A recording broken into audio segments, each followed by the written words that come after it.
Halo sahabat cerita Momo, apa kabar semuanya? Sebelum kita mulai cerita yang penuh inspirasi dan pelajaran hidup kali ini, jangan lupa ya untuk like dulu videonya, subscribe channel cerita Momo, dan nyalakan juga lonceng notifikasinya supaya nggak ketinggalan cerita seru berikutnya. Dan seperti biasa, jangan lupa tinggalkan jejak di kolom komentar dengan tulis nama kamu, asal kota, dan kata hadir. Biar kita semua tahu, siapa saja sahabat cerita Momo yang setia menonton setiap hari. Hari ini, aku akan membawakan cerita yang judulnya Aduh, ini beneran bikin emosi naik ubun-ubun. Mertuaku dan pelakor tega kerja sama curi uang 1 miliarku untuk liburan mewahnya. Dan tertawa seolah aku tidak tahu. Langsung ku balas perbuatan mereka. Ku buat dia menangis di bandara saat pulang liburan. Oke, kalau sudah siap, yuk kita langsung masuk ke cerita yang pastinya bikin emosi campur aduk ini. Pukul 7 pagi, matahari pagi menyusup dari jendela, menyinari sepetak kecil ruang tamu di sebuah kontrakan sederhana. Anggi, 28, sedang asyik menekan pena digitalnya di atas layar tablet. Garis-garis desain grafis yang rumit tercipta di bawah sentuhan jarinya yang lincah. Di sampingnya, segelas teh hangat mengepul, menemani kesibukannya sejak subuh. Rambutnya diikat asal-asalan, menunjukkan betapa fokusnya dia pada pekerjaannya. Anggi bukan hanya seorang desainer lepas, dia adalah seorang pejuang. Sejak menikah dengan Raka, 30, setahun yang lalu, hidupnya berubah menjadi misi tunggal, mengumpulkan uang untuk rumah impian. Anggi, sudah jam segini masih kerja? Suara Raka yang serak terdengar dari kamar. Ia keluar dengan kaos oblong yang sudah lusuh, menguap lebar. Raka tidak seambisius Anggi. Baginya, hidup cukup dinikmati saja, tidak perlu terlalu dikejar. Sikap ini seringkali membuat Anggi jengkel, tetapi ia selalu mencoba bersabar. Bentar lagi, Mas. Tinggal sentuhan akhir. Ini klien dari luar negeri, jadi harus selesai pagi, jawab Anggi tanpa mengalihkan pandangannya dari layar. Kamu sudah bangun? Ayo sarapan, aku buat nasi goreng. Raka hanya mengangguk malas. Ia mengambil ponsel, duduk di sofa, dan mulai menggulir layar. Anggi melirik sekilas, melihat Raka yang sudah tenggelam dalam dunia maya. Hati Anggi sedikit mencelos. Terkadang, ia merasa berjuang sendirian. Namun, ketika melihat foto rumah minimalis di ponselnya, semangatnya kembali membara. Rumah itu adalah tujuan mereka, bukti dari semua pengorbanan yang mereka lakukan. Setelah menyelesaikan pekerjaannya, Anggi mengirimkan file desainnya, lalu tersenyum puas. Uang yang dia dapatkan kali ini lumayan besar. Anggi bergegas ke dapur untuk menyiapkan nasi goreng. Saat sedang memasak, ia mendengar Raka berbicara di telepon dengan suara pelan, seolah menyembunyikan sesuatu. Ya, sebentar lagi, aku lagi sarapan. Kamu jangan khawatir, semuanya beres kok, bisik Raka. Uang aman, kamu siap-siap aja. Anggi mengerutkan dahi. Sejak kapan Raka punya rahasia darinya? Siapa yang dia ajak bicara? Anggi mencoba mengabaikan kecurigaan itu. Mungkin hanya teman kantor. Tapi hatinya tidak tenang. Sore harinya, saat Anggi sedang memeriksa saldo rekening tabungan mereka, sebuah angka mengejutkannya. Saldo mereka sudah mencapai 1 miliar rupiah lebih sedikit. Anggi tersenyum haru. Ini adalah hasil kerja kerasnya selama bertahun-tahun, ditambah dengan sedikit tabungan Raka. Uang ini adalah kunci menuju rumah impian mereka. Ia memikirkan kejutan untuk Raka, ingin memberitahunya bahwa sebentar lagi, mereka bisa mulai mencari rumah. Namun, Anggi tidak jadi bicara.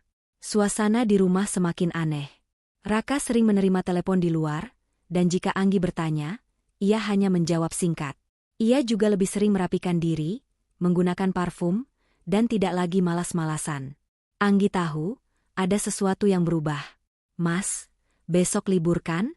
Kita lihat-lihat rumah di internet yuk, ajak Anggi dengan penuh semangat saat mereka sedang makan malam. Raka terlihat terkejut. Nggak bisa, Nggi. Besok aku ada urusan mendadak sama teman. Penting banget. Penting banget sampai ngalahin impian kita? Tanya Anggi, suaranya sedikit kecewa. Ya pentinglah, jawab Raka gugup. Aku janji, setelah urusan ini beres, kita langsung cari rumah. Oke. Anggi mengangguk, mencoba untuk percaya. Tapi firasat buruk terus menghantuinya. Keesokan harinya, Raka pergi sejak pagi. Anggi hanya bisa menatap punggung suaminya dari balik jendela. Hatinya dipenuhi rasa khawatir. Ia memutuskan untuk menghibur diri dengan membersihkan rumah. Saat sedang merapikan lemari Raka, ia menemukan sebuah tiket pesawat dan slip penarikan ban. Matanya membelalak. Nama Raka tertera jelas, dengan tujuan ke sebuah negara di Eropa. Dan yang lebih mengejutkan, slip penarikan itu menunjukkan penarikan uang dalam jumlah besar dari rekening mereka beberapa hari yang lalu. Tangan Anggi gemetar. Pikirannya kosong. Ia segera berlari ke meja kerjanya, menyalakan laptop, dan membuka aplikasi M-Banking mereka. Dengan napas tertahan, ia melihat saldo mereka. Angka yang seharusnya berjumlah miliaran kini nyaris kosong. Hanya tersisa sisa-sisa penarikan yang tidak habis. Air mata Anggi jatuh. Bukan hanya uangnya yang hilang, tetapi juga kepercayaannya. Seluruh jerih payahnya, impiannya, semua hancur dalam sekejap. Di tengah kekecewaan itu, ponselnya bergetar. Sebuah notifikasi Instagram masuk. Itu adalah akun Ibu Maya, mertuanya. Anggi membuka notifikasi itu dan hatinya hancur berkeping-keping. Ada foto Raka, Ibu Maya, dan seorang wanita asing yang cantik. Mereka tersenyum lebar, memamerkan koper-koper mahal dan pakaian mewah. Tag lokasi mereka berada di salah satu resor termewah di Eropa. Liburan impian yang baru kesampaian. Begitu bunyi captionnya, dengan emoji tertawa. Anggi menatap foto itu. Raka yang dia kenal tidak pernah tertawa lepas seperti itu bersamanya. Senyum mereka, tawa mereka, semua tampak sangat bahagia. Dan Anggi sadar, tawa itu adalah tawa di atas kehancurannya. Anggi mematung di depan laptop, matanya menatap tajam ke layar, seolah ingin menelan setiap piksel dari foto yang diunggah mertuanya. Di sana, di sebuah resor mewah di Maladewa, tempat yang selalu Anggi impikan, terpampang Raka, Ibu Maya, dan seorang wanita asing. Wanita itu memiliki rambut coklat panjang dan senyum yang terlalu lebar, nyaris terlihat sombong. Di samping Raka, ia melingkarkan lengannya dengan mesra. Pemandangan itu bagaikan pisau yang merobek-robek hati Anggi. Tidak, ini bukan hanya tentang perselingkuhan. Ini tentang pengkhianatan finansial yang sudah direncanakan. Anggi merasa darahnya mendidih. Tawa di wajah mereka di foto itu terasa seperti ejekan langsung untuknya. Mereka tidak hanya mencuri uang hasil jerih payahnya, tapi juga tertawa di atas penderitaannya. Tangan Anggi gemetar saat ia mulai membuka setiap foto di akun Instagram Ibu Maya. Satu persatu, foto-foto itu menunjukkan betapa mewahnya liburan mereka. Ada foto Ibu Maya mengenakan gaun sutra di restoran eksklusif, Raka sedang menikmati koktail di kolam renang pribadi, dan yang paling membuat Anggi muak adalah foto-foto kebersamaan Raka dan wanita itu, Mega. Mereka terlihat seperti pasangan yang sudah lama. Di bawah foto-foto itu, ada berbagai komentar dari teman-teman Ibu Maya dan Mega yang memuji kecantikan dan kekayaan mereka, tanpa tahu dari mana asal semua uang itu. Wanita licik, desis Anggi, menyebut Mega. Ia lalu membuka tab baru dan mencari nama Mega. Ternyata Mega adalah seorang sosialita dan selebgram dengan puluhan ribu pengikut. Anggi melihat-lihat profilnya, mencari petunjuk lain. Ada banyak foto Mega dengan tas-tas bermerek, perhiasan mahal, dan berbagai video liburan di tempat-tempat mewah. Anggi menyadari, Mega adalah tipe wanita yang serakah dan sangat ambisius. Hal ini semakin meyakinkan Anggi bahwa ia tidak bisa lagi mempercayai Raka. Anggi lalu teringat bahwa Raka, suaminya, tidak pernah semewah ini.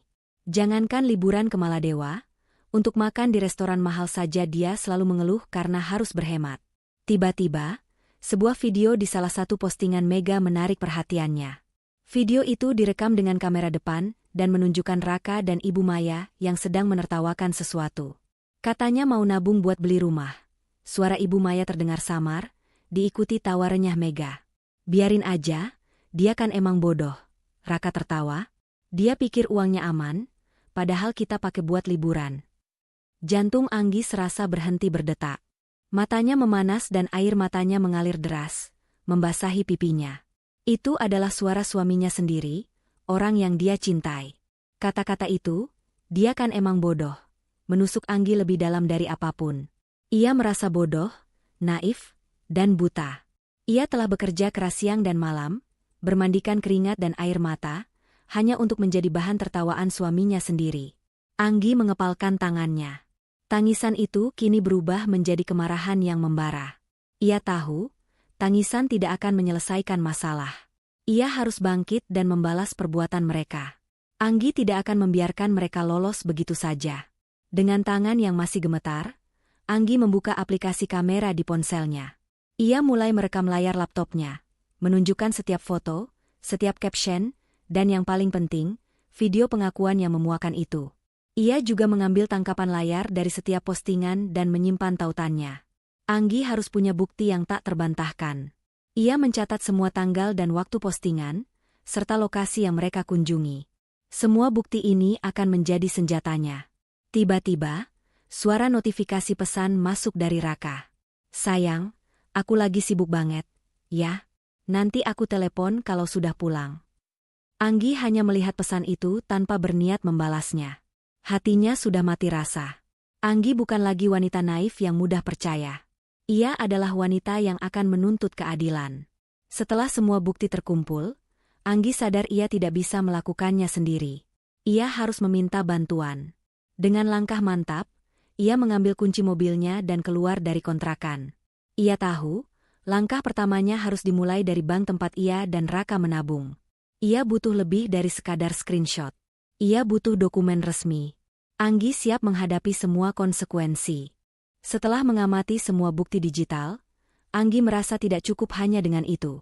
Ia butuh bukti fisik, bukti yang tidak bisa dibantah. Dengan tekad yang membara, ia mengemudikan mobilnya menuju bank tempat ia dan Raka menyimpan uang mereka. Di sepanjang jalan, pikirannya terus berputar, memutar ulang rekaman suara Raka dan tawa Mega yang meremehkan. Emosi Anggi berubah-ubah, dari rasa sakit yang menusuk menjadi kemarahan yang membatu. Sampai di bank, Anggi langsung menemui customer service. Awalnya ia ragu, tetapi demi keadilan, ia mengesampingkan rasa malu dan menanyakan riwayat penarikan dari rekening tabungan bersama mereka. "Selamat siang, Mbak. Ada yang bisa saya bantu?" sapa seorang staf bank ramah. "Selamat siang, Mbak. Saya mau meminta riwayat transaksi rekening tabungan atas nama saya dan suami," kata Anggi. Suaranya terdengar tegar meski hatinya berdebar. "Bisa saya lihat KTP-nya, Mbak?" Anggi menyerahkan KTP-nya dan kartu identitas Raka yang ia bawa. Setelah beberapa saat mengecek, staf bank itu mengangguk. "Baik, ini riwayat transaksi rekening Mbak Anggi dan Mas Raka," ujar staf itu sambil menyerahkan beberapa lembar kertas. Anggi menerima lembaran itu dengan tangan gemetar. Ia membaca setiap barisnya dengan teliti. Tanggal, waktu, jumlah, dan tujuan transaksi. Setiap penarikan besar itu terjadi hanya dalam kurun waktu 1 minggu. Ada penarikan tunai di ATM, transfer ke rekening lain, dan bahkan pembayaran untuk tiket pesawat serta hotel. Semua transaksi itu dilakukan oleh Raka. Anggi mengepalkan tangannya. Di sana, tertulis jelas nama-nama penerima transfer yang tidak dikenalnya, salah satunya ke rekening bernama Mega Pratiwi. Tentu saja, nama itu sama persis dengan nama di akun Instagram yang baru saja ia lihat. Itu adalah bukti tak terbantahkan. Tidak hanya Raka yang mengambil uang itu, tetapi dia juga mentransfernya ke rekening Mega. Anggi merasa mual. Ini bukan lagi kebetulan. Ini adalah konspirasi. Mereka bekerja sama untuk menguras uangnya. Anggi berterima kasih kepada staf bank, menyimpan dokumen itu dengan hati-hati ke dalam tas, lalu bergegas keluar. Ia kini memiliki bukti yang kuat. Ia harus mencari tahu lebih banyak tentang siapa Mega ini sebenarnya dan hubungan apa yang ia miliki dengan Ibu Maya, mertuanya. Sesampainya di rumah, Anggi membuka laptopnya lagi. Ia mulai melakukan penelusuran mendalam di internet. Dengan bantuan kata kunci, Mega Pratiwi, dan nama mertuanya, Maya, ia menemukan banyak hal yang mengejutkan. Ia menemukan berita-berita lama dari beberapa tahun lalu tentang skandal penipuan investasi bodong yang melibatkan Mega Pratiwi. Nama Ibu Maya juga muncul sebagai salah satu korban di awal kasus itu. Namun ada juga laporan yang mencurigai keterlibatannya sebagai kaki tangan Mega. Anggi membaca setiap artikel, setiap forum, dan setiap komentar. Ia menemukan beberapa orang yang mengaku pernah menjadi korban Mega, dan mereka semua menceritakan modus yang hampir sama. Mega akan mendekati orang-orang kaya atau yang memiliki uang tunai besar, berpura-pura menjadi teman baik, dan akhirnya menipu mereka dengan iming-iming investasi palsu. Yang paling mengejutkan, Salah satu komentar dari korban menyebutkan bahwa Mega selalu bekerja dengan seorang Mak Comblang yang merupakan kenalan terdekat korban. Anggi terhenyak. Ia teringat bagaimana Ibu Maya begitu bersemangat menjodohkan Raka dengan Mega, jauh sebelum mereka liburan. Ibu Maya selalu membicarakan betapa kayanya Mega, dan bagaimana Raka bisa mendapat keuntungan jika berteman dengannya. Anggi dulu hanya menganggap itu sebagai omongan biasa dari seorang ibu mertua yang ingin melihat anaknya sukses. Namun, sekarang semuanya masuk akal. Ibu Maya bukan korban. Dia adalah bagian dari skema itu. Air mata Anggi kini bukan lagi karena kesedihan, melainkan amarah yang dingin. Dia menyadari, sejak awal, dia telah dijebak. Raka tidak pernah benar-benar mencintainya, hanya melihatnya sebagai sumber uang. Ibu Maya, yang seharusnya menjadi keluarga, ternyata adalah dalang di balik semua ini. Anggi mengambil ponselnya. Ia membuka kontak Raka dan melihat profil WhatsApp-nya. Raka memasang foto profil baru, di mana ia dan Mega sedang berpose di sebuah pantai indah, dengan tulisan, "Vacation with my love," di statusnya. Anggi merasa ingin melempar ponselnya. Ia kini sadar, Raka tidak akan pernah kembali padanya, dan hubungan mereka sudah berakhir sejak ia menginjakan kaki di pesawat itu. Dengan tekad yang kuat, Anggi memfotokopi semua dokumen bank, mencetak semua tangkapan layar, dan menyimpannya dalam sebuah map plastik. Ia tahu ia harus menghubungi polisi. Tapi ia tidak mau gegabah. Ia ingin mereka semua tertangkap basah, tanpa bisa mengelak. "Aku akan buat kalian menyesal," bisik Anggi kepada dirinya sendiri, sambil menatap foto liburan mereka. "Aku akan buat kalian menangis, dan itu bukan karena air mata kebahagiaan." Anggi menghabiskan sisa malam itu dalam keheningan yang mencekam. Di atas meja, map berisi bukti-bukti itu seolah memancarkan aura dingin. Foto-foto dari media sosial, riwayat transaksi bank, dan hasil pencariannya di internet. Semuanya kini menjadi senjata. Ia tidak lagi melihat Raka sebagai suaminya, melainkan sebagai seorang pengkhianat. Ibu Maya, yang dulu ia panggil Ibu, kini adalah dalang di balik semua kehancurannya. Pagi itu, Anggi tidak memasak sarapan. Tidak ada lagi percakapan manis, tidak ada lagi senyum yang dipaksakan. Ia hanya duduk di depan laptop, mengecek kembali jadwal penerbangan pulang Raka. Setelah beberapa kali mencari, ia menemukan jadwal penerbangan Raka dan Ibu Maya, lengkap dengan nama maskapai dan jam kedatangan. Mereka akan tiba 2 hari lagi. Itu berarti Anggi punya waktu yang cukup untuk mempersiapkan segalanya. Langkah pertama Anggi adalah menelepon sahabatnya, Dini, seorang pengacara muda yang sangat kompeten. Mereka sudah berteman sejak kuliah, dan Anggi sangat mempercayai Dini. "Halo, Dini," suara Anggi terdengar serak. "Anggi, suara kamu kenapa? Ada apa?" tanya Dini, nada suaranya langsung berubah khawatir. Anggi menarik napas dalam. "Aku butuh bantuanmu, Din. Ada sesuatu yang gawat." Anggi menceritakan semuanya, dari kecurigaan, hilangnya uang 1 miliar, hingga bukti-bukti yang ia kumpulkan. Dini mendengarkan dengan sabar, dan di akhir cerita, hanya ada keheningan. "Anggi, aku ikut prihatin. Aku tidak menyangka Raka dan Ibu Maya bisa sekejam ini," ucap Dini akhirnya. "Tapi kamu sudah melakukan hal yang benar. Mengumpulkan bukti-bukti itu adalah langkah awal yang paling penting." Dini lalu menjelaskan langkah-langkah hukum yang harus diambil. Pertama, mereka harus melaporkan kasus ini ke polisi dengan membawa semua bukti yang ada. Kedua, mereka harus menyiapkan gugatan cerai dengan tuntutan ganti rugi finansial. "Kita akan buat mereka membayar semua yang sudah mereka ambil, Nggi. Mereka tidak akan bisa kabur," kata Dini dengan yakin. "Kapan mereka pulang? Kita harus pastikan mereka ditangkap saat tiba di bandara. Itu akan jadi pelajaran yang tidak akan mereka lupakan." Anggi merasakan sedikit kelegaan mendengar kata-kata Dini. Setidaknya, ia tidak sendirian. 2 hari kemudian, Anggi dan Dini sudah berada di Bandara Internasional Soekarno-Hatta. Mereka datang lebih awal, menunggu di area kedatangan internasional. Dini sudah berkoordinasi dengan petugas kepolisian. Anggi menyerahkan salinan bukti-bukti yang sudah dia siapkan, dan polisi memastikan bahwa mereka akan bertindak sesuai prosedur. Jantung Anggi berdebar kencang. Ia tidak tahu harus merasa apa. Antara tegang, marah, dan sedikit lega. Ini adalah momen yang ia tunggu-tunggu. Pengkhianatan mereka akan segera terbongkar di hadapan publik. Beberapa menit kemudian, di layar monitor, tertera bahwa penerbangan dari Maladewa telah mendarat. Anggi mengalihkan pandangannya ke pintu kedatangan. Tidak lama kemudian, Raka, Ibu Maya, dan Mega keluar dengan wajah ceria. Mereka tampak lelah namun sangat bahagia. Raka merangkul Mega, sementara Ibu Maya sibuk memeriksa barang-barang belanjaan mewah mereka. Anggi melihat mereka dengan mata yang dingin. Mereka masih tertawa, seolah tidak ada dosa yang mereka perbuat. Tawa itu, bagi Anggi, adalah tawa yang paling menjijikkan di dunia. Tepat saat mereka melangkah lebih jauh, dua orang polisi berpakaian preman mendekati mereka. "Selamat siang. Anda saudara Raka Sanjaya?" tanya salah satu petugas. Raka menoleh dengan terkejut. "Ya, saya. Ada apa ya, Pak?" "Anda dan kedua rekan Anda, Saudari Mega Pratiwi dan Saudari Maya Wijaya, ditahan atas laporan penipuan dan penggelapan dana," jawab petugas itu dengan tegas. Wajah Raka, Ibu Maya, dan Mega yang tadinya ceria langsung pucat pasi. Mereka tidak bisa berkata-kata. Mega mencoba berteriak dan menolak, tetapi petugas polisi dengan sigap memborgol tangan mereka. Ibu Maya histeris, berteriak-teriak meminta keadilan. "Ini ada salah paham. Kami tidak melakukan apa-apa," teriak Ibu Maya.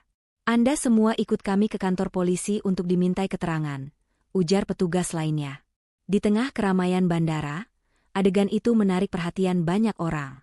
Beberapa orang merekam kejadian itu dengan ponsel mereka. Raka memandang ke sekeliling, dan matanya bertemu dengan mata Anggi. Ia melihat Anggi berdiri tegak, dengan tatapan yang penuh amarah dan kekecewaan. Ekspresi Raka berubah. Ia tidak lagi sombong, melainkan dipenuhi ketakutan dan penyesalan. "Anggi, Anggi, tunggu. Ini salah paham," teriak Raka, tetapi suaranya hilang di antara keramaian bandara. Anggi tidak bergeming. Ia hanya menatap dingin saat mereka digiring pergi, wajah mereka pucat, air mata mulai mengalir di wajah Ibu Maya dan Mega. Mereka yang dulunya tertawa di atas penderitaan Anggi, kini menangis di tempat yang menjadi saksi kebahagiaan palsu mereka. Sore itu, suasana di kantor polisi terasa berat dan dingin. Anggi duduk di salah satu kursi tunggu bersama Dini, pengacaranya. Mereka sudah selesai memberikan keterangan kepada penyidik. Dini meyakinkan Anggi bahwa bukti-bukti yang mereka bawa sudah sangat kuat dan tidak mungkin bisa dibantah. Mereka sudah pasti akan ditahan. "Anggi, kamu sudah melakukan hal yang benar," bisik Dini. Anggi hanya mengangguk. Ia tidak tahu apa yang ia rasakan. Kelegaan? Puas? Mungkin keduanya. Tapi ada juga rasa sakit yang masih membekas. Bagaimana bisa orang-orang terdekatnya begitu tega? Tak lama kemudian, seorang polisi memanggil Anggi. "Mbak Anggi, silakan masuk. Tersangka ingin bertemu dengan Anda." Anggi menarik napas panjang. Ini adalah momen yang paling ia nantikan dan sekaligus paling ia takutkan. Ia mengikuti polisi itu ke sebuah ruangan. Di sana, duduk di kursi yang berbeda, ada Raka, Ibu Maya, dan Mega. Wajah mereka sudah tidak lagi ceria seperti di foto liburan. Mereka tampak kusut, lelah, dan mata mereka sembab karena menangis. Begitu melihat Anggi, Raka langsung berdiri, mencoba mendekat, tetapi ditahan oleh polisi. "Anggi, Anggi, maafkan aku," suaranya serak. Ibu Maya yang tadinya menunduk, langsung mengangkat wajahnya dan menatap Anggi dengan tatapan memohon. "Anggi, nak, Ibu mohon, cabut laporan ini. Ibu janji akan ganti semua uangmu. Ibu tidak akan mengulangi lagi." Mega, yang biasanya angkuh, kini hanya diam menunduk, sesekali menyeka air matanya. Anggi tidak bergeming. Ia berdiri tegak, membiarkan mereka melihat sosok Anggi yang sekarang, bukan lagi wanita naif yang mudah ditipu. "Maaf, ganti rugi," suara Anggi terdengar dingin dan tegas. "Kalian pikir uang 1 miliar itu bisa menggantikan mimpi yang sudah kalian hancurkan? Kalian pikir uang bisa membayar pengkhianatan kalian?" Raka langsung bersujud di kaki Anggi. "Anggi, aku tahu aku salah. Aku hilaf. Aku terpengaruh Ibu dan Mega. Mereka yang merencanakan semua ini." Mendengar itu, Ibu Maya mendongak dengan marah. "Raka, kenapa kamu menyalahkan Ibu? Kamu juga setuju. Kamu juga menikmati liburan itu." Cukup, bentak Anggi. Jangan saling menyalahkan. Kalian berdua sama-sama salah. Ibu, saya sudah menganggap ibu seperti ibu saya sendiri. Kenapa ibu begitu tega menjebak saya? Kenapa ibu rela melihat saya hancur demi uang? Air mata Ibu Maya mengalir deras. Ibu butuh uang, Nak. Mega menjanjikan ibu keuntungan besar dari investasi palsu ini. Dia bilang, cara termudah mendapatkan modalnya adalah dari uangmu. Ibu gelap mata. Anggi menoleh ke Mega. Dan kamu? Kamu datang ke kehidupan saya, merusak semuanya, dan mencuri uang hasil jerih payah saya. Apa kamu tidak punya hati? Mega akhirnya mengangkat wajahnya, menatap Anggi dengan mata yang penuh rasa bersalah. Anggi, maafkan aku. Sejak awal, Raka dan Ibu Maya yang mendekatiku. Mereka tahu aku punya koneksi untuk investasi. Mereka yang bilang padaku kalau kamu punya uang yang sangat banyak. Mereka yang merencanakan semua ini. Mereka yang... Cukup, bentak Raka lagi. Jangan memutarbalikkan fakta. Kita semua salah. Anggi melihat ke arah polisi dan Dini. Ia sudah mendengar cukup banyak. Pengakuan dari mereka bertiga sudah lebih dari cukup. Mereka semua saling menyalahkan, menunjukkan betapa busuknya hati mereka. Pak Polisi, saya sudah dengar semua yang perlu saya dengar, kata Anggi dengan suara datar. Mereka semua mengakui perbuatan mereka. Saya tetap pada pendirian saya. Raka, Ibu Maya, dan Mega panik. Anggi, jangan. Anggi, dengarkan kami, teriak Raka. Anggi menatap Raka. Raka, saat kamu tertawa di video itu, saat kamu bilang aku, bodoh, disitulah hati saya mati. Tidak ada lagi Anggi yang mencintai kamu. Saya akan mengajukan gugatan cerai. Mendengar kata, cerai, Raka kembali bersujud, menangis histeris. Ibu Maya dan Mega juga menangis, memohon ampun. Tapi Anggi sudah tidak peduli. Ia sudah terlanjur sakit hati. Saya ingin mereka semua diproses sesuai hukum yang berlaku, kata Anggi kepada polisi. Dan saya ingin semua uang saya kembali, serta semua kerugian yang saya derita. Anggi berbalik, meninggalkan mereka yang menangis dan memohon maaf di belakangnya. Ia keluar dari ruangan itu dengan hati yang berat, tetapi juga dengan perasaan lega yang tak terlukiskan. Keadilan akhirnya akan ditegakkan. Setelah meninggalkan kantor polisi, Anggi merasa bebannya sedikit terangkat. Meskipun hatinya masih sakit, ia tahu bahwa keputusannya untuk melapor adalah langkah yang benar. Ia tidak lagi menjadi korban, melainkan pejuang yang menuntut keadilan. Di mobil, Dini tersenyum bangga padanya. Anggi, kamu hebat. Aku lihat sendiri bagaimana kamu tetap tegar di depan mereka. Puji Dini. Percayalah, apa yang kamu lakukan akan sangat membantu dalam proses hukum. Anggi hanya mengangguk pelan. Aku sudah tidak punya pilihan lain. Din, mereka sudah terlalu jauh. Keesokan harinya, Dini kembali menghubungi Anggi. Anggi, aku sudah bertemu dengan penyidik. Raka, Ibu Maya, dan Mega sudah resmi ditetapkan sebagai tersangka. Sekarang kita masuk ke tahap penyelidikan dan pengumpulan bukti tambahan. Mereka berusaha membela diri dengan mengatakan uang itu adalah pinjaman, tapi kita punya bukti otentik dari bank. Anggi menghela napas lega. Setidaknya, semua tidak sia-sia. Anggi kemudian menghabiskan beberapa hari berikutnya dengan menemani Dini ke berbagai tempat untuk melengkapi berkas. Mereka mengunjungi bank lagi untuk mendapatkan salinan dokumen yang lebih lengkap, termasuk slip penarikan asli dan rincian transfer yang lebih terperinci. Tidak hanya itu, Anggi dan Dini juga mendatangi beberapa korban penipuan Mega lainnya yang mereka temukan dari berita di internet. Anggi menghubungi salah satu korban, seorang wanita paruh baya bernama Ibu Siti. Awalnya Ibu Siti ragu, tetapi setelah Anggi menceritakan kisahnya dan menunjukkan bukti keterlibatan Ibu Maya, Ibu Siti akhirnya setuju untuk bertemu. Jadi, Ibu Maya juga terlibat? Tanya Ibu Siti dengan nada tidak percaya saat bertemu dengan Anggi di sebuah kafe. Saya pikir dia juga korban seperti saya. Dia bilang Mega adalah teman dekatnya, jadi saya percaya saja saat dia meyakinkan saya untuk berinvestasi. Anggi menjelaskan dengan sabar bahwa Ibu Maya adalah kaki tangan Mega, yang bertugas mendekati dan meyakinkan calon korban. Saya menemukan riwayat penipuan Mega, dan nama ibu juga ada di sana. Saya yakin Ibu Maya berpura-pura menjadi korban agar bisa lolos dari kecurigaan. Mata Ibu Siti berkaca-kaca. Pantas saja. Saya kehilangan seluruh tabungan pensiun saya. Mega menghilang begitu saja setelah uangnya saya berikan.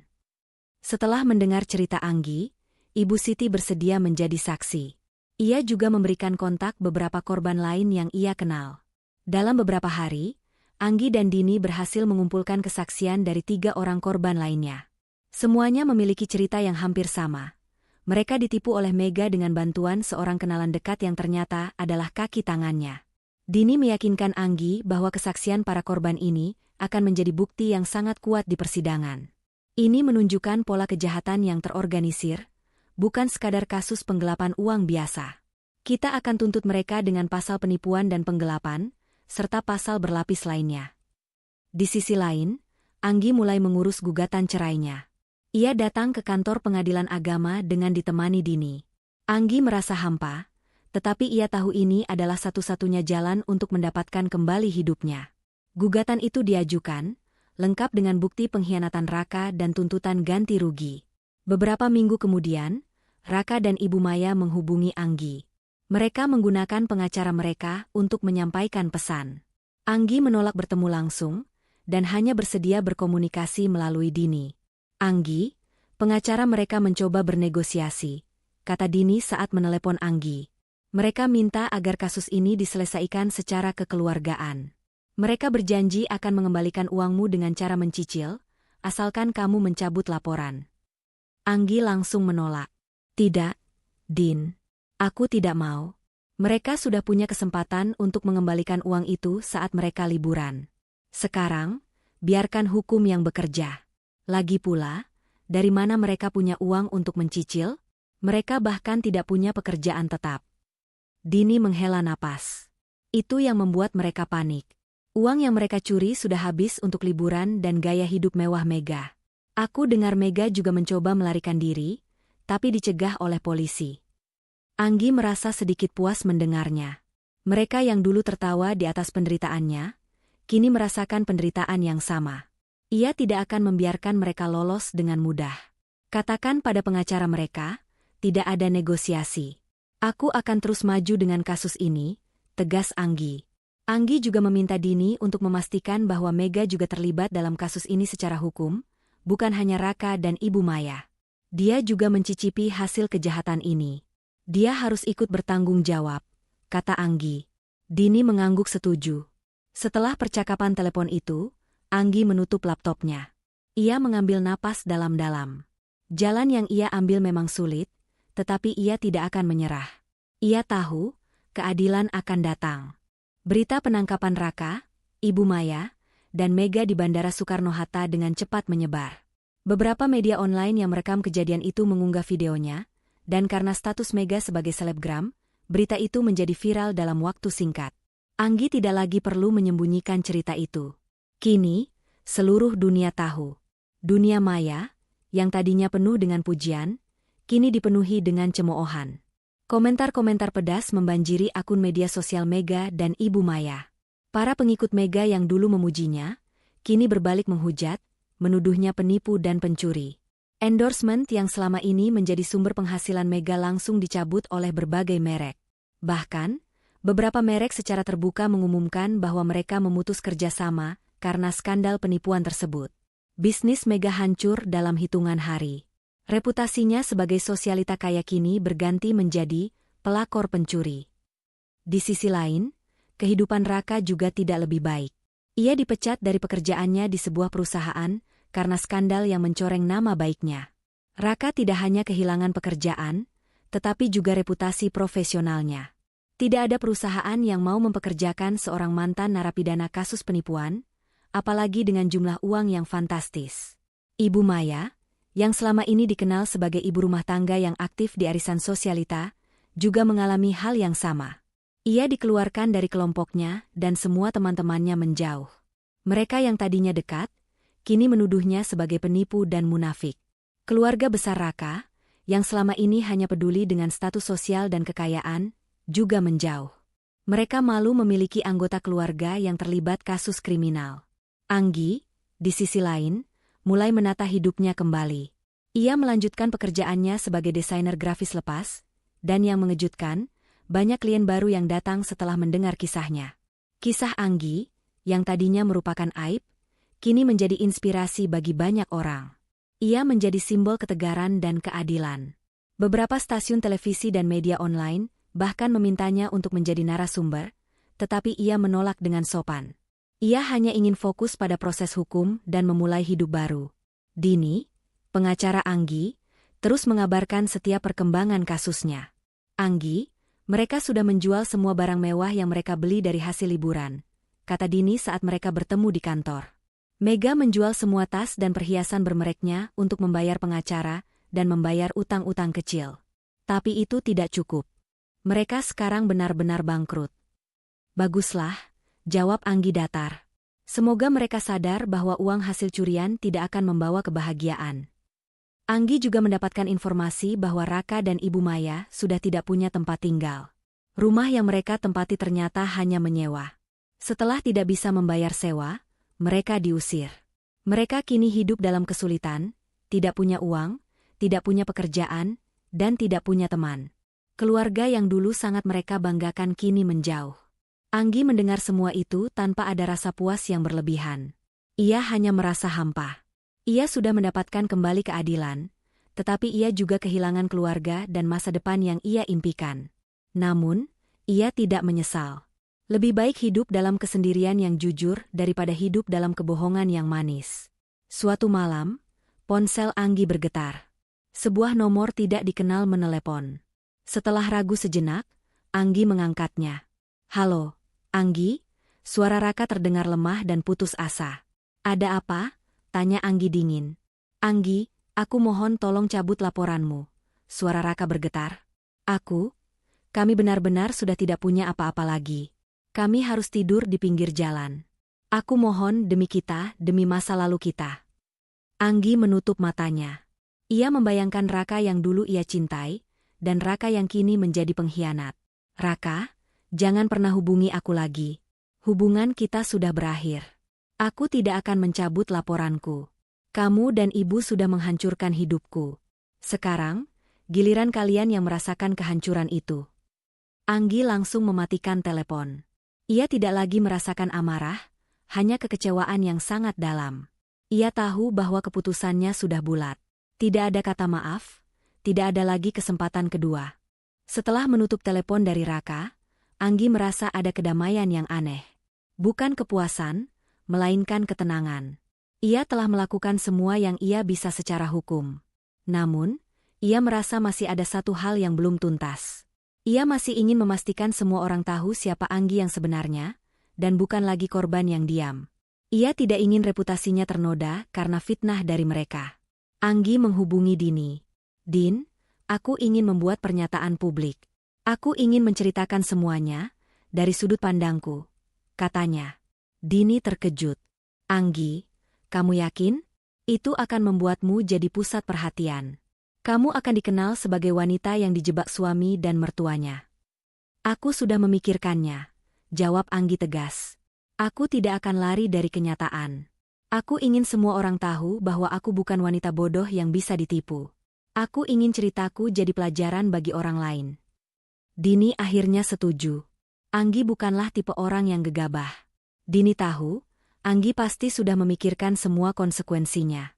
Mereka berdua menyiapkan siaran pers dan menghubungi beberapa media yang tertarik dengan kasus ini. Mereka memilih media yang kredibel dan memiliki jangkauan luas. 3 hari kemudian, di sebuah konferensi pers kecil, Anggi duduk di depan kamera, dengan Dini di sampingnya. Anggi mengenakan pakaian sederhana, tidak ada riasan mencolok. Wajahnya menunjukkan ketegaran dan keanggunan. Kamera-kamera menyala, dan reporter sudah siap dengan pertanyaan mereka. Anggi menarik napas panjang, menatap lurus ke arah kamera. "Selamat pagi, saya Anggi. Terima kasih sudah hadir," katanya, suaranya mantap. "Saya tahu, beberapa dari Anda mungkin sudah tahu tentang kasus penipuan yang melibatkan mantan suami saya, Raka Sanjaya, ibu mertua saya, Maya Wijaya, dan seorang wanita bernama Mega Pratiwi." Para wartawan mulai sibuk mencatat. Anggi melanjutkan. "Hari ini, saya hadir bukan untuk mencari sensasi atau simpati. Saya ingin meluruskan fakta dan memberikan peringatan kepada semua orang. Anggi kemudian menceritakan semua dari awal. Ia menceritakan bagaimana ia dan Raka menabung mati-matian untuk membeli rumah impian, bagaimana ia bekerja siang dan malam, dan bagaimana ia menyimpan semua uangnya di rekening bersama. Ia menceritakan bagaimana ia menemukan bukti pengkhianatan dari media sosial, dan bagaimana ia menemukan video Raka dan Ibu Maya yang menertawakannya. Saya tahu, banyak dari Anda yang mungkin merasa saya bodoh atau naif karena begitu mudahnya ditipu oleh orang terdekat, kata Anggi, suaranya sedikit bergetar, tetapi ia tetap mengontrol emosinya. Tapi saya ingin katakan, ini bukan masalah kebodohan. Ini adalah masalah kepercayaan. Kepercayaan yang saya berikan kepada orang yang paling saya cintai, yang ternyata mengkhianati saya demi uang dan kesenangan sesaat. Anggi kemudian menunjukkan bukti-bukti yang ia kumpulkan. Cetakan riwayat transaksi bank, tangkapan layar dari media sosial, dan bukti penipuan Mega dari internet.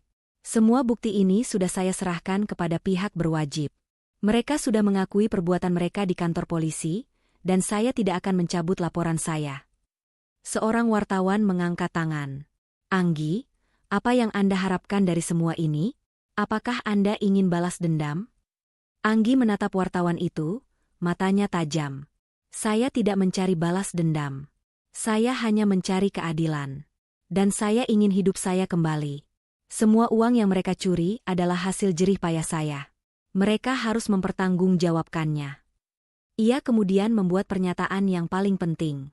Hari ini, saya ingin menegaskan bahwa saya sudah tidak memiliki hubungan lagi dengan Raka Sanjaya. Gugatan cerai sudah saya ajukan. Saya tidak ingin lagi dikaitkan dengan mereka. Setelah konferensi pers, berita tentang Anggi dan kisahnya menjadi trending topik di seluruh Indonesia. Dukungan mengalir deras. Anggi menerima banyak pesan dari orang-orang yang pernah menjadi korban penipuan, yang berterima kasih karena Anggi telah memberikan mereka keberanian untuk bangkit. Di sisi lain, reputasi Raka, Ibu Maya, dan Mega semakin hancur. Keluarga besar Raka yang tadinya hanya menjauhi mereka, kini secara terbuka mengutuk perbuatan mereka. Mega kehilangan semua pengikutnya di media sosial. Ia terpaksa menghapus semua akunnya karena tidak tahan dengan hujatan. Mereka tidak lagi bisa bersembunyi. Anggi, di lain pihak, menjadi simbol kekuatan. Kisahnya viral di media sosial, dan ia mulai diundang ke berbagai acara talk show untuk menceritakan kisahnya. Anggi menerima undangan itu, tidak untuk mencari ketenaran, tetapi untuk menginspirasi orang lain. Ia menceritakan bagaimana ia bangkit dari keterpurukan, dan bagaimana ia tidak membiarkan pengkhianatan itu menghancurkan hidupnya. Jangan pernah biarkan orang lain merenggut kebahagiaanmu, kata Anggi di sebuah talk show. Teruslah berjuang untuk dirimu sendiri. Karena pada akhirnya, hanya kamu yang bisa menolong dirimu sendiri. Setelah konferensi pers yang menggemparkan, kehidupan Anggi berubah drastis. Ia tidak lagi menjadi korban yang bersembunyi. Ia adalah simbol keberanian yang menginspirasi. Di sisi lain, kehidupan Raka, Ibu Maya, dan Mega adalah kebalikannya. Mereka yang dulunya angkuh, kini terpuruk dalam kehinaan. Di sebuah sel tahanan yang sempit dan pengap, Raka duduk termenung. Matanya kosong menatap dinding yang kotor. Selama ini, hidupnya di penjara terasa seperti mimpi buruk. Ia tidak pernah membayangkan akan berakhir seperti ini. Ia merindukan masakan Anggi, obrolan mereka di malam hari, bahkan pekerjaan Anggi yang dulu sering ia sepelekan. Raka teringat bagaimana Anggi selalu bekerja keras untuk mereka berdua. Ia teringat bagaimana Anggi selalu menunda keinginan pribadinya demi mengumpulkan uang untuk rumah impian. Raka merasa mual memikirkan bagaimana ia bisa dengan mudahnya mengkhianati orang yang begitu tulus mencintainya. Ia teringat kata-kata Anggi di kantor polisi, "Saat kamu tertawa di video itu, disitulah hati saya mati." Kata-kata itu terus terngiang. Penyesalan itu datang menghantamnya. Ia tahu, semua ini bukan salah Ibu Maya atau Mega sepenuhnya. Ia juga bersalah. Ia memilih jalan yang mudah, jalan yang penuh pengkhianatan, dan sekarang ia membayar harganya. Uang itu habis, reputasinya hancur, dan ia kehilangan wanita yang paling mencintainya. Di sel tahanan yang berbeda, Ibu Maya juga meratapi nasibnya. Ia yang selalu tampil glamor di arisan, kini harus mengenakan seragam tahanan yang kusam. Ia tidak punya siapa-siapa lagi. Keluarga besarnya menolak menjenguknya. Ia teringat bagaimana Anggi dulu begitu perhatian padanya, bagaimana Anggi selalu membelikannya oleh-oleh setiap kali gajian, dan bagaimana Anggi selalu membelanya di depan Raka. Ibu Maya menangis. Ia bukan lagi menangis karena malu, tapi karena penyesalan yang mendalam. Ia sadar, ia telah membuang berlian demi sebutir pasir. Ia telah mengorbankan menantu yang tulus demi iming-iming kekayaan yang ternyata palsu. Ia merindukan senyum tulus Anggi, pelukannya, dan kehadirannya yang selalu menenangkan. Ia tahu, ia telah melakukan kesalahan terbesar dalam hidupnya. Sementara itu, Mega, yang terbiasa hidup mewah, kini harus menghadapi kenyataan pahit. Ia ditahan di sel yang sama dengan tahanan lain. Ia tidak lagi bisa memamerkan tas-tas mahalnya, atau berlibur di tempat-tempat mewah. Ponselnya, yang dulu menjadi sumber kekayaan, kini disita sebagai barang bukti.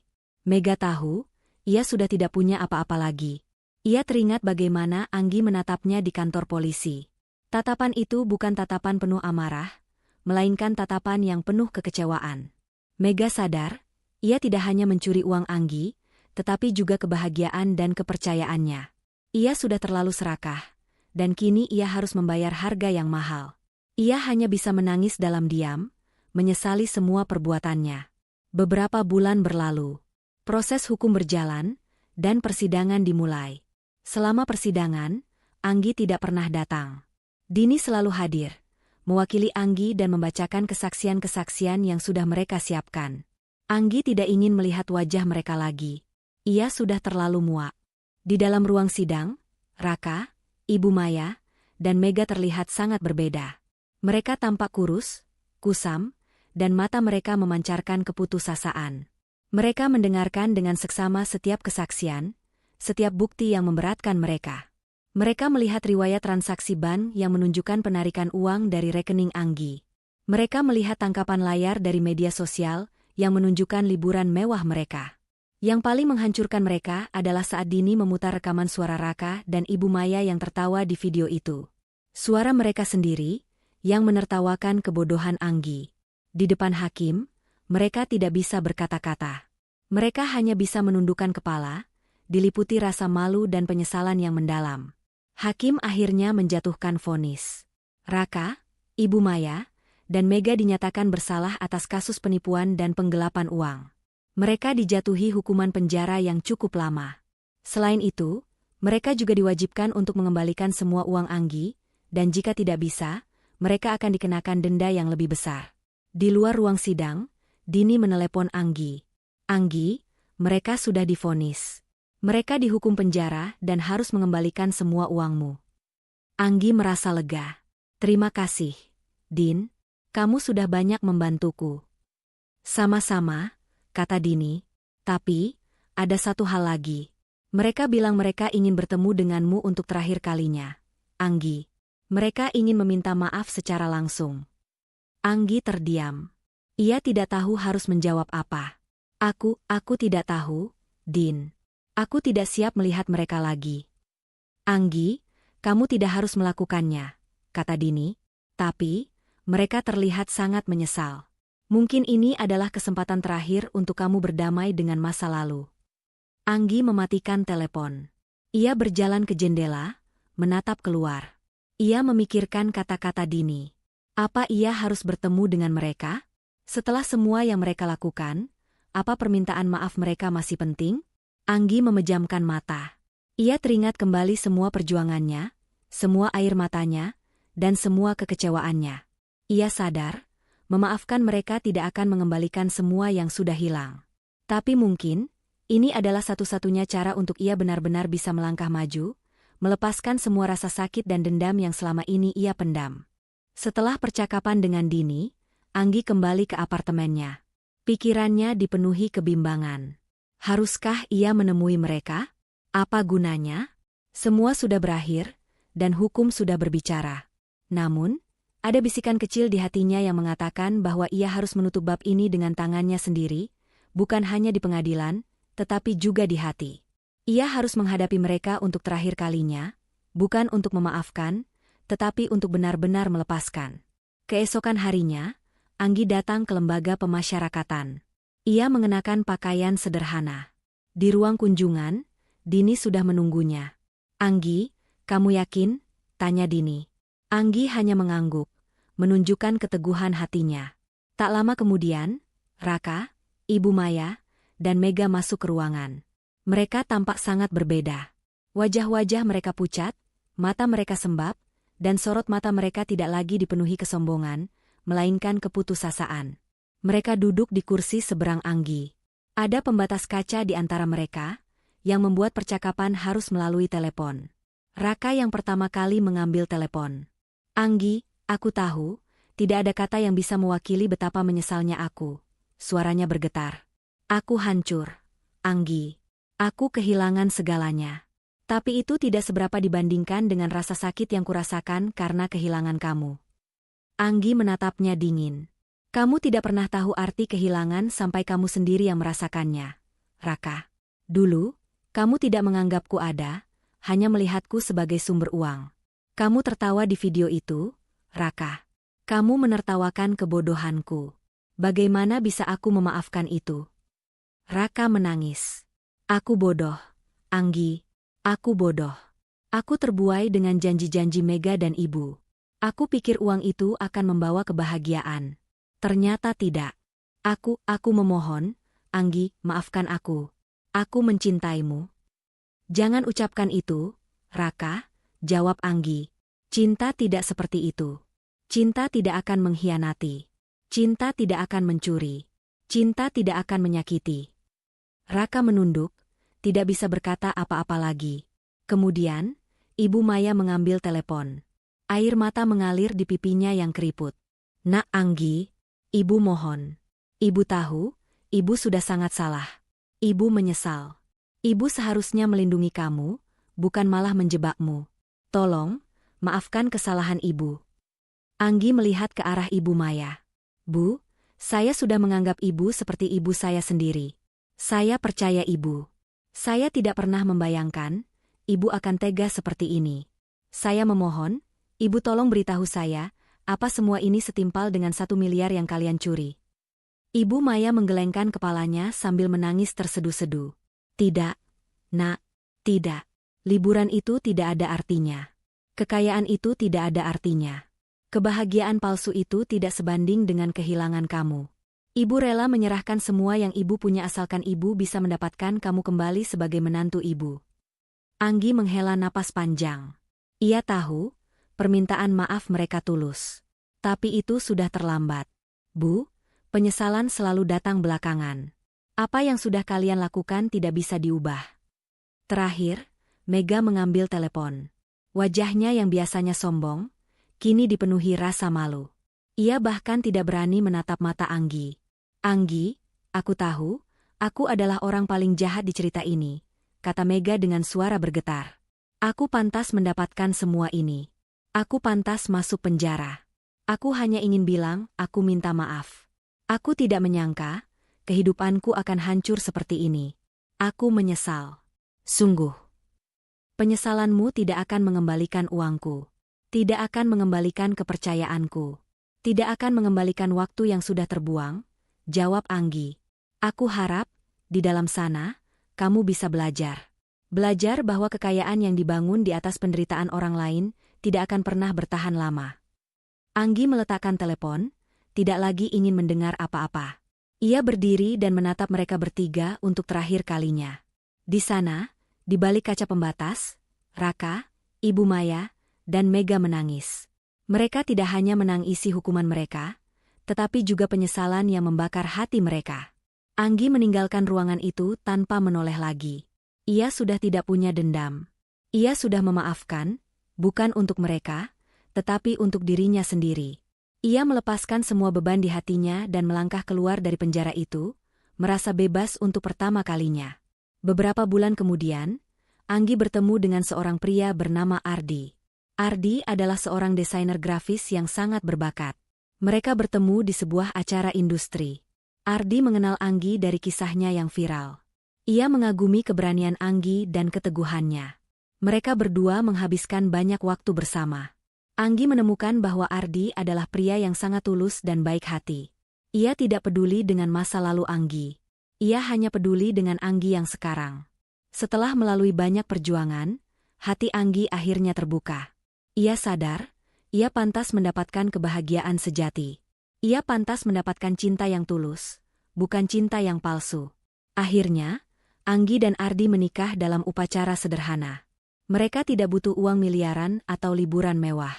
Mereka hanya butuh cinta yang tulus dan kesederhanaan. Ardi juga sangat peduli dengan mimpi Anggi untuk membeli rumah.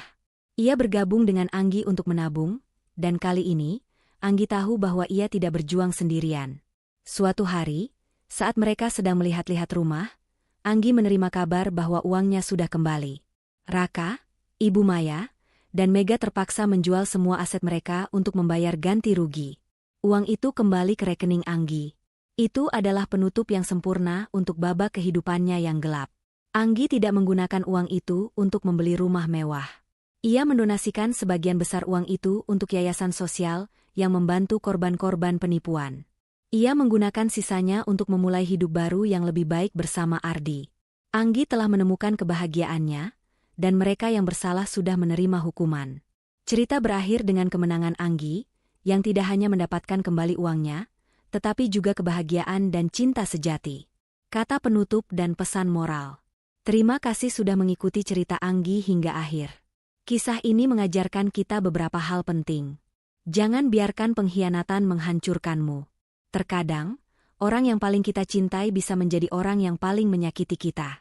Tapi, jangan biarkan rasa sakit itu menghancurkanmu. Bangkitlah dan lawan. Keadilan akan selalu menemukan jalannya. Kamu tidak harus membalas dendam dengan cara yang sama. Cukup ikuti jalur hukum dan biarkan kebenaran yang berbicara. Harta tidak akan pernah sebanding dengan ketulusan. Kekayaan yang didapat dengan cara curang tidak akan pernah membawa kebahagiaan sejati. Sebaliknya, ketulusan dan kerja keras akan membawa kebahagiaan yang abadi. Jangan takut menghadapi kebenaran.